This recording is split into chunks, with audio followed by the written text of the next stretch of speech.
Here we are, August 14, 2007, and yesterday, an announcement that when I first saw it on the internet, I thought it was a joke, and that was that Karl Rove is resigning as Bush's brain in the White House. What do you make of that, Mark? Well, I think part of it is, it would be nice if it were true, but I think he's probably leaving the federal payroll in order to get on as a strategist with one of the major campaigns for president.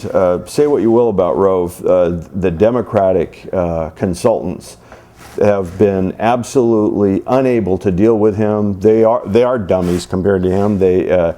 He is one of the brightest, probably the most wicked, probably the most anti-American person ever to walk into Washington. He has done everything that he possibly could to work against the interests of the average American, to work against working men and women, to work against those people that make this country work every day. And the trick that he has done so well is that he has made them believe that he's working on their behalf. And you know what? You go along with him, you support him, you get stabbed in the back by him over taxes, then you're one of the dummies. Because the truth is, he has been an alchemist. He has taken a tax bill that is owed by people that make more than $300,000 a year, and he's turned it into debt that you all owe. And lowered my taxes, but he put it on that little guy, that little woman that own a mobile home in Alabama and in the South, and they're the ones who are supporting him. Have a nice day. If you study the Nazis leading up to World War II, they promised anything to anyone, and their whole objective was to retain power. And to them, the ends justified the means, and that's exactly how Karl Rove views the world. The ends justify the means. Let's just go through a couple of his dirty tricks. In attempting to defeat a Supreme Court justice in Texas who supported child welfare agencies and had photographs of him with children, Karl Rove did a phone poll and asked voters whether it would influence their opinion if they knew that he was a child molester. Okay?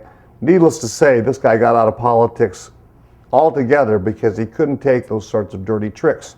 Then when George Bush was running against Ann Richards for governor, he did a phone poll and wanted to know if it'd make a difference to Texas voters if they knew that lesbians dominated Ann Richards' gubernatorial office.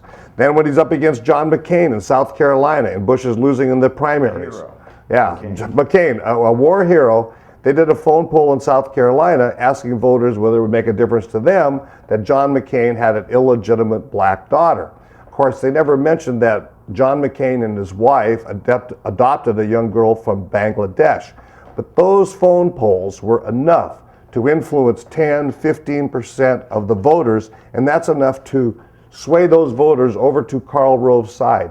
I mean, nothing is lower than that. You know, this man ought to be in jail as far as I'm concerned.